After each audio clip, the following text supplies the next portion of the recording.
जब तक यहाँ सरकार कोई लिखित आश्वासन नहीं देती तब तक धरना जारी रहेगा। राहुल गांधी जी बोल रहे हैं, अखिलेश यादव जी बोल रहे हैं, क्यों बोल रहे हो? आपको राजनीति में हम लोगों को घसीटने की क्या जरूरत है? जो जनरल में पैदा होता है वो क्या पैदा होते ही करोड़पति बन गया, उसके बाद बहुत आर्थिक स्थिति बहुत अच्छी होती है। कि जब कुछ जाति के नेता पुरजोर उछलने लगते हैं, नीति नियंता मौका पाकर नियम बदलने लगते हैं, संविधान ही जात पात को पूर्ण प्रमाणित करता है, कानून यही जनरल कोटे को खूब प्रताड़ित करता है, सभी बताओ बुद्ध योग्यता वरदान है या अभिशाप है? क्या जनरल होना पाप है? सरकार से ये निवेदन है कि उनके द्वारा बनाई गई सूची को न छेड़ते हुए अगर अधिकारी इसमें गड़बड़ी कर रहे हैं तो आप उनको निकालिए ना, अभ्यर्थियों को क्यों बाहर किया जा रहा है? 69,000 शिक्षक भर्ती को लेकर लगातार विरोध प्रदर्शन जारी है। हमारी मौजूदगी निषादगंज के बेसिक शिक्षा निदेशालय में है और आप देख सकते हैं तमाम जो लोग हैं वो सुबह से ही यहाँ पर विरोध प्रदर्शन कर रहे हैं। सरकार के खिलाफ ये विरोध प्रदर्शन है। सुप्रीम कोर्ट का जो फैसला आया है उसको लेकर कहीं ना कहीं ये तमाम लोग नाखुश हैं और फैसले का स्वागत नहीं करते और यही वजह है कि यहाँ पर तमाम लोग अपना विरोध जता रहे हैं। देखिए तमाम लोग हैं, हम बात करते हैं भाई साहब, क्या विरोध है, क्या कुछ मांगे हैं आप लोगों की? सर, माननीय उच्च न्यायालय की डबल बेंच का एक आदेश आया है जिसमें हम काम कर रहे शिक्षकों को अचानक से बताया जा रहा है कि आप लोगों की सेवाएं 31 मार्च के बाद समाप्त हो जाएंगी। सरकार इस पर हमें कोई ठोस कार्रवाई का आश्वासन दे दे, इसलिए हम लोग यहाँ एकत्रित हुए हैं। सरकार हमें किस तरह से समावेशित करेगी, क्योंकि इसी भर्ती से संबंधित एक माननीय सुप्रीम कोर्ट का ऑर्डर है, इसमें है कि 69,000 से कोई पद आगे बढ़ा नहीं सकते। तो हमारा कंसर्न ये है कि जब अभी न्यायिक रेमेडी हमारे लिए उपलब्ध है, न्याय में अभी सुप्रीम कोर्ट जाने का विकल्प खुला हुआ है और जिसने हमें नियुक्त किया उसके पास तो ये विकल्प बिल्कुल खुला हुआ है, तो किस राजनीतिक दबाव में आकर के ऐसा निर्णय ले रहे हैं कि हम सुप्रीम कोर्ट ही नहीं जाएंगे? ये एक बात और आपको कह देना चाहता हूं, सिंगल बेंच ने अलग तरीके से डिफाइन किया आदेश को और डबल बेंच ने अलग तरीके से डिफाइन किया। जब दोनों ऑर्डर डिफर करते हैं तो बड़ा ऑब्वियस सा है कि इस मामले में सुप्रीम कोर्ट जाना ही चाहिए था। लेकिन हित जो लोग काम कर रहे हैं, जो लोग कोविड के समय में अपनी सेवाएं दिए, जो लोग हर दिन MDM बनवा रहे हैं, जो लोग नौनिहालों को पढ़ा रहे हैं, उन लोगों को कह रहे हैं कि अब आप बाहर हो जाइए, अब हम नए लोगों को लगाएंगे। हमारी गलती क्या है कि हम कोई दूसरी नौकरी छोड़ करके सरकार की नौकरी से लोगों का विश्वास उठ जाएगा। कोई सरकारी नौकरी का फॉर्म नहीं भरना चाहेगा, जो दशा हो गई है। इस वजह से सर हम कहना चाहेंगे कि सरकार से बड़ा निवेदन है कि यहाँ कम से कम आज 10,000 शिक्षक आया है, 10,000 वर्किंग शिक्षक आया है। ये 10,000 वर्किंग शिक्षक यहाँ पर अपनी नौकरी बचाने के लिए आया है, निवेदन करने आया है कि हम लोगों की बातों को सरकार सुने और हम लोगों के लिए कम से कम मार्गदर्शन सुप्रीम कोर्ट का ले ले। सुप्रीम कोर्ट यदि कुछ कहेगा हम उसको 100% मानेंगे। हम हाई कोर्ट का भी सम्मान कर रहे हैं, लेकिन हम लोग सुप्रीम कोर्ट तक जाने के लिए सरकार से निवेदन कर रहे हैं। धन्यवाद। भाई साहब एक और है, पोस्टर हाथ में लिए हैं। अच्छा, ये पोस्टर आप लिए हैं, इसका मतलब समझाइए क्या है? इसका मतलब यही है कि हम दावे के साथ कह सकते हैं कि आरक्षण घोटाला नहीं हुआ है, क्योंकि जो लिस्ट बनी थी वो जिले स्तर से बनी थी और ये जो भर्ती है वो जिला कैडेट की भर्ती है। तो हम दावे के साथ कह सकते हैं कि उसमें जो ऊर्ध्वाधर आरक्षण है और क्षैतिज आरक्षण है वो दोनों आरक्षण दिया गया है। और जो हमारा सिंगल बेंच में रावीन सिंह मामला था, उस मामले के तहत ही इस आरक्षण भर्ती को बनाया गया था।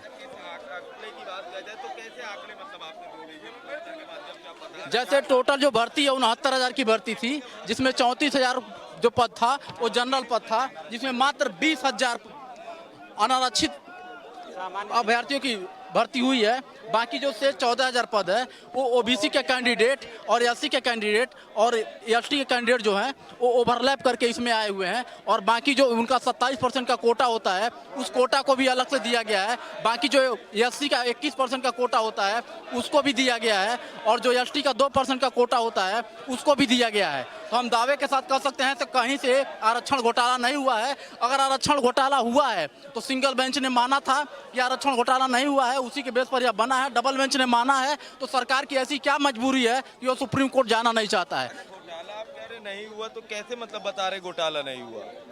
डबल बेंच में लचर पैरवी की गई है, सरकार के द्वारा लचर पैरवी की गई है। अगर घोटाला हुआ है, मानते हैं अगर घोटाला हुआ है तो सुप्रीम कोर्ट में चैलेंज करो, सुप्रीम कोर्ट जो निर्णय देगा हम मान लेंगे। सुप्रीम कोर्ट में इसको चैलेंज कर रहा सरकार, आखिर क्या मजबूरी है कि सुप्रीम कोर्ट में चैलेंज नहीं कर रहा सरकार? चले, कहाँ से आए आप? लागू होता है। आप कहाँ से आए? हम कीर्तिमान पांडे मेरा नाम है। मैं महाराजगंज जिले से नेपाल बॉर्डर से आता हूँ। यहाँ से 500 किलोमीटर दूर से आया हूँ। कर रहे हैं अभी आप? हाँ, नौकरी हम कर रहे हैं। क्या है मतलब कि छुट्टी लेकर आए? आज छुट्टी लेके आए हैं। मतलब यहाँ पे रहेंगे कब तक छुट्टी जब तक सरकार के कोई भी प्रतिनिधि यहाँ पर आ करके यह नहीं बताते कि हमारी नौकरी कैसे सुरक्षित है, क्या फार्मूला बनाए हैं, कैसे सुरक्षित है, हमें समायोजन नहीं चाहिए। समायोजन जो सेट 68 लिस्ट बनी है, अगर उनको समायोजन करना चाहते हैं कर सकते हैं। हम समायोजन के दायरे में नहीं है, हमें समायोजन नहीं चाहिए। हमें सरकार हम कैसे सुरक्षित हैं, सरकार लिखित हमको बताओ कि हम कैसे सुरक्षित हैं, हमारा धरना समाप्त हो जाएगा। आपका क्या मानना? घोटाला वैसा बता रहे नहीं हुआ? कोई घोटाला नहीं हुआ है। 68,500 वैकेंसी 2018 में होती है, उसमें एमआरसी लागू होता है। वो एमआरसी सही है, 69,000 में एमआरसी लागू होता है तो गलत है। ये कहाँ का न्याय है? 68,500 में 3600 लोगों को एमआरसी के तहत याची लाभ मिलता है, वो सही है। 69,000 में एमआरसी लागू है तो वो गलत है। ये कैसा न्याय है? आप कहाँ से आए? हम सुल्तानपुर जनपद से आए हैं और बदायूं हमारी नौकरी लगी है और बदायूं से हम यहाँ चल कर आए हैं। छुट्टी लेकर आए? बिल्कुल छुट्टी लेकर आए हैं और छुट्टी अनवरत लिए हैं। जब तक यहाँ सरकार कोई लिखित आश्वासन नहीं देती तब तक धरना जारी रहेगा। और घर पे बता के आएंगे तो नौकरी लेकर ही आएंगे। सुबह से बैठे हैं तो किसी अधिकारी से बात अभी तक किसी से कोई आश्वासन नहीं मिला। आश्वासन नहीं चाहिए, लिखित चाहिए, और वो भी माननीय योगी जी से चाहिए। जब वो हमें सुनिश्चित कर दें कि हमारी नौकरी कैसे, वो किस आदेश के तहत क्या प्रक्रिया अपनाएंगे, कैसे सुरक्षित करेंगे, तब हम जो है यहाँ से धरना स्थगित होगा। तमाम हैं यहाँ पर, महिलाएं भी हैं जो मतलब देखिए यहाँ पर बैठी हैं। लोग बहुत दूर दूर से आए हैं, अपनी नौकरी छोड़कर, मतलब कह सकते हैं छुट्टी लेकर आए हैं, सिर्फ अपनी नौकरी की मांग को लेकर। अब देखिए बात कर लेते हैं। आप कहाँ से आए भाई? सर मैं महाराजगंज जनपद से आया हूँ। मैं रहने वाला सर ललितपुर से हूँ। ललितपुर से सर महाराजगंज 800 किलोमीटर से 4 साल से नौकरी कर रहा हूँ। सर मैं आपको एक डाटा बता दे रहा हूँ महाराजगंज जनपद का। जो ये बात कर रहे हैं कि सीटों का घोटाला हुआ है, वहाँ पर द्वितीय लिस्ट में सर 1200 सीटें थीं। 1200 सीटों पर सिलेक्शन हुआ था। ओबीसी कैटेगरी के मेल फीमेल को मिला के सर 566 अभ्यर्थी वहाँ सिलेक्ट है और 356 सिलेक्ट अभ्यर्थी है सर आपका जनरल का। एससी कैटेगरी का 277 अभ्यर्थी वहाँ चयनित है। सर आप एक बताइए, 1200 में से 45-48% ओबीसी कैंडिडेट जब 566 सीटों पर सिलेक्ट हुआ है और उसका आरक्षण जो उसको 27% है, तो जो सीटें पाया है वो एमआरसी के द्वारा ही पाया गया है ना। वो कहीं ओवरलैप जाएगा तो एमआरसी करके ही जाएगा। तो फिर ये जो बता रहे हैं मात्र इनको 3.86% आरक्षण मिला है, जो ये बात कर रहे हैं कि मात्र 3.86% आरक्षण मिला है। 3.86% का मतलब सर 69,000 का पूरा 2,500 से 3,000 कैंडिडेट ओबीसी। घोटाला ही नहीं हुआ? नहीं सर, घोटाला किसी भी तरह से नहीं हुआ है। जो सरकार ने चयन सूची जारी की है वो सर माननीय सर्वोच्च न्यायालय में, सुप्रीम कोर्ट में बकाया उन्होंने हलफनामा दिया है, उसमें सारी चीजों को उन्होंने दिया है और वो सर माननीय सुप्रीम कोर्ट से द्वारा हम लोगों की नौकरी नियुक्त हुई है। सरकार से संतुष्ट नहीं है कि हाईकोर्ट के फैसले से संतुष्ट? सरकार से हम बिल्कुल संतुष्ट हैं। योगी जी ने हम लोगों को न्याय किया है, बाकायदा उन्होंने हमारा संरक्षण किया है, हमें सुप्रीम कोर्ट से नौकरी दिलाई है, केस लड़ा हुआ है और 4 साल से बहुत व्यवस्थित तरीके से सर हम लोग अपनी नौकरी कर रहे थे। घर परिवार से रह के दूर नौकरी कर रहा था।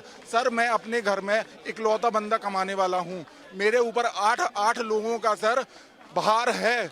मुझे अपने घर की रिस्पॉन्सिबिलिटी पता है, क्योंकि मैं इतना आर्थिक सबल नहीं हूँ कि नौकरी जाने के बाद मैं कहाँ करूँगा सर। मेरे पास जीवन मरण का प्रश्न है सर। छोड़ के यहाँ आए हैं तो उसका भी तो लॉस हो रहा हो? सर उसका लॉस हो रहा है। बाकायदा मैं छुट्टी पर सीएल लेके आया हूँ अपनी सीएल। मेरे पास सर सीएल है, मेडिकल है। सर मेरी नौकरी बची रहेगी तो सीएल मेडिकल काम में आएगा। लेकिन स्कूल, आप ये चीज़ बताइए, मेरी मनोदशा 4 दिन से ऐसी है कि सर मैं कुछ खाया पिया नहीं हूँ, भूखे पेट सुबह से यहाँ पर हूँ। तो सर स्थिति ये बन रही है कि ऐसी स्थिति में नौकरी चली जाएगी तो सर वो क्या उस चीज़ का सर स्कूल का रह जाएगा, क्या हम लोग करेंगे जाके।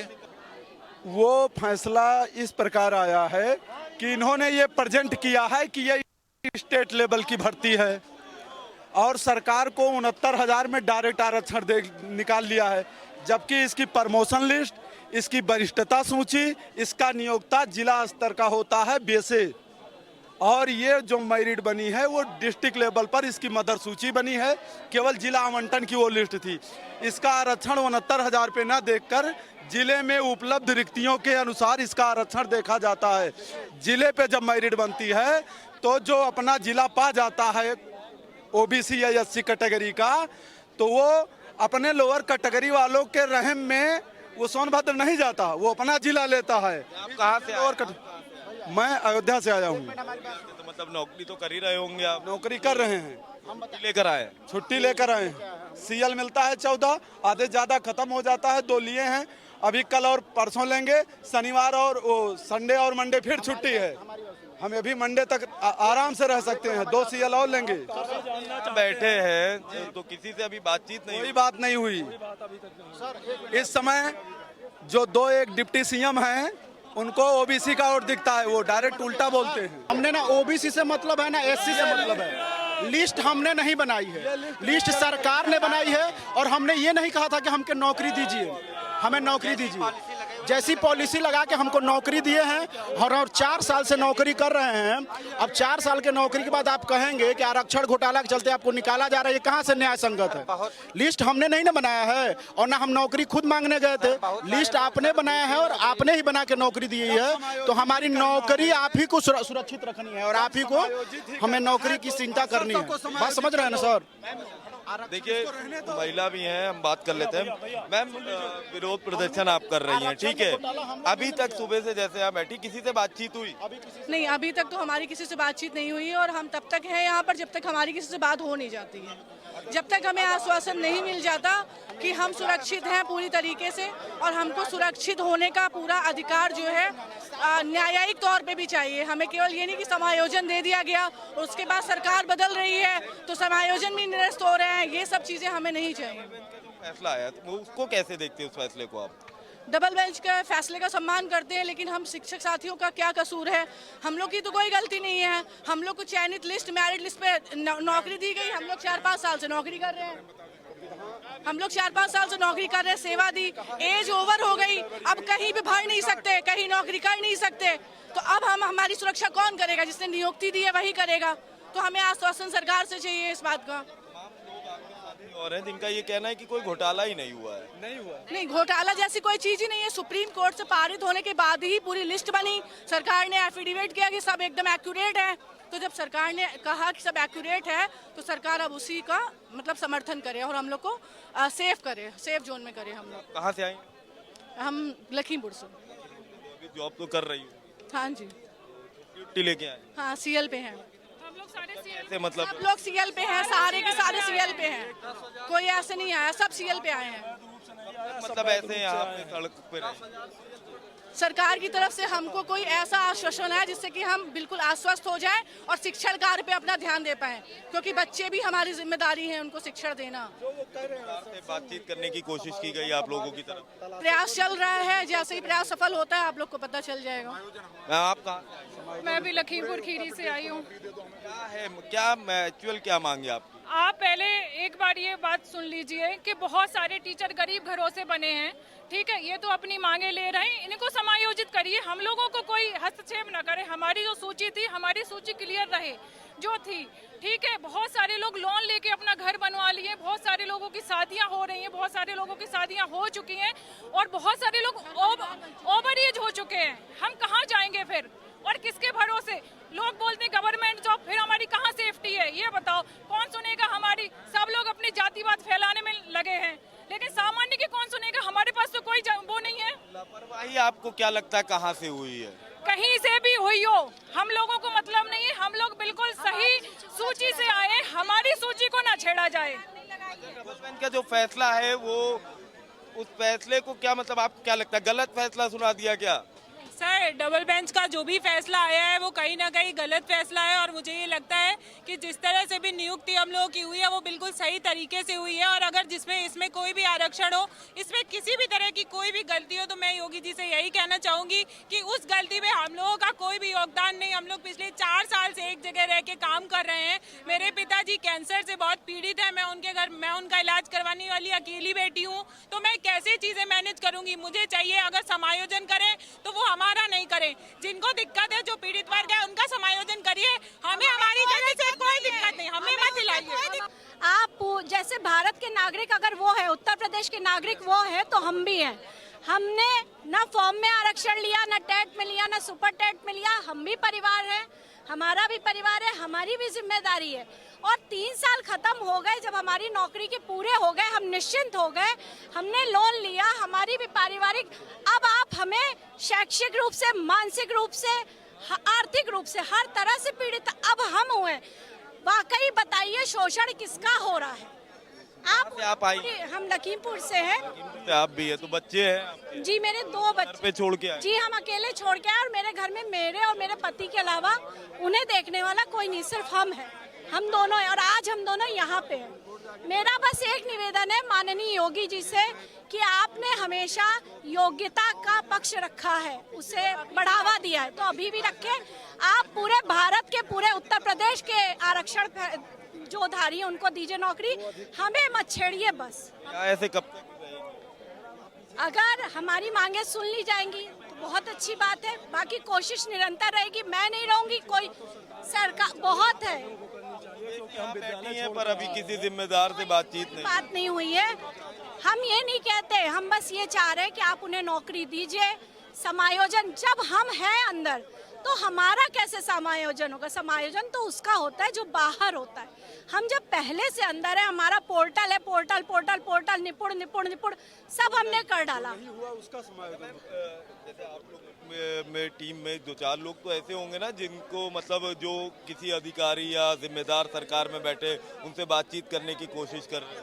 हाँ, उनसे बात करने का बराबर प्रयास चल रहा है। अभी डीजी महोदय से बात करने के लिए शायद कुछ लोग गए भी हैं, और जब तक नहीं जाते, जब तक कोई आश्वासन नहीं मिलता, हम लोग यहीं पर हैं। 70,000 के लिए अखिलेश यादव ने भी बोला था, क्या उनको टच करने की कोशिश की गई, मतलब उनसे बातचीत करने? नहीं, हम पॉलिटिकल मैटर पे हम कुछ भी नहीं बोलेंगे। हमारी दरख्वास्त सिर्फ सरकार से है, हमारे मैटर में राजनीति ना फैलाई जाए। अखिलेश यादव जी ने राजनीति को लेके अपना बोल दिया है, और इसी वजह से योगी जी सुप्रीम कोर्ट नहीं जा रहे हैं। क्यों नहीं जा रहे हैं? जब आपने हम लोगों को नियुक्ति दी है तो आपको सुप्रीम कोर्ट जाना ही चाहिए।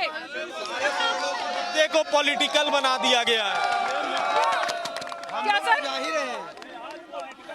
देखो पॉलिटिकल बना दिया गया है। जी जी हाँ बिल्कुल, हम लोगों को बिल्कुल रोड पे खड़ा कर दिया है। कौन हमारा सहयोग करेगा?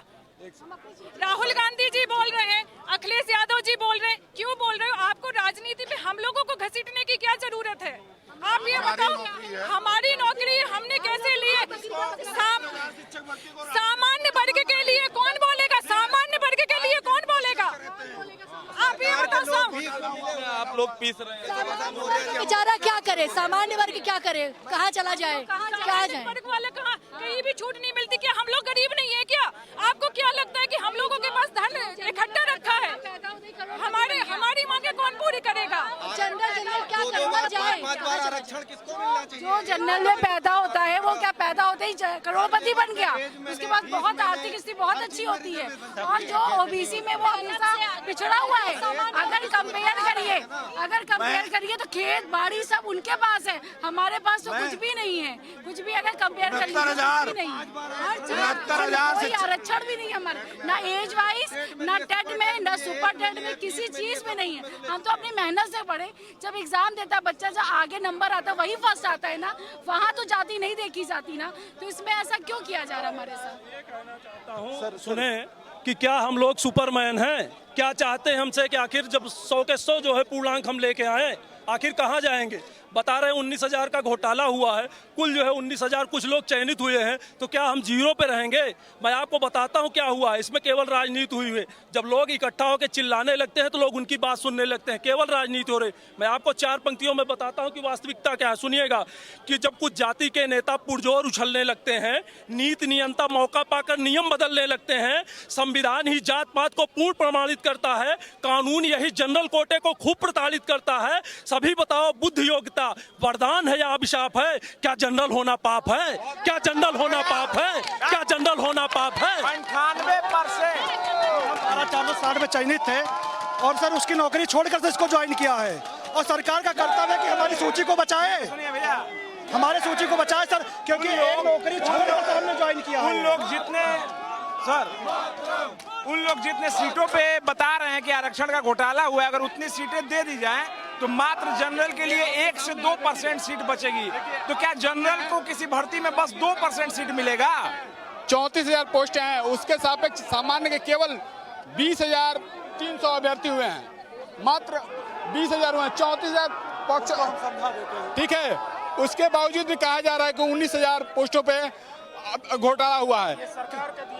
ये सरकार के जो कोर्ट में हल्फनामा जमा है वो है, इसके बावजूद आप लोग का कि कोई घोटाला हुआ नहीं है, इसमें राजनीति हो गई, केवल राजनीति हो रही है, कोई घोटाला नहीं है। ये माननीय सुप्रीम कोर्ट के निर्देश पे ये भर्ती हुआ था, उसके बावजूद केवल सरकार के लचर प्रदर्शन की वजह से वहाँ अपनी पैरवी न रखते हुए डबल बेंच में हमारे खिलाफ ये विषम परिस्थिति हमारे लिए इकट्ठी हुई है। सरकार से ये निवेदन है कि उनके द्वारा बनाई गई सूची को न छेड़ते हुए, अगर अधिकारी इसमें गड़बड़ी कर रहे हैं तो आप उनको निकालिए ना, अभ्यर्थियों को क्यों बाहर किया जा रहा है? चार साल से कोई अभ्यर्थी अगर आपकी सेवा दे रहा है, उसको आप जब ओवर हो जा रहा है तो उसको कह रहे हैं कि बाहर चला जाए, कहाँ से न्याय है? देखिए, ये तमाम लोग थे जिनका साफ तौर से कहना है कि कहीं ना कहीं इस पे राजनीति हुई और इनकी मांगे ये है कि कहीं ना कहीं जो फैसला डबल बेंच का आया है उस फैसले को बदलना चाहिए और सरकार को इनिशिएटिव लेना चाहिए कि इन तमाम लोगों की मदद करे। वीडियो जर्नलिस्ट हरिराम के साथ मैं अबू तलहा, आज की खबर लखनऊ। जब तक यहाँ सरकार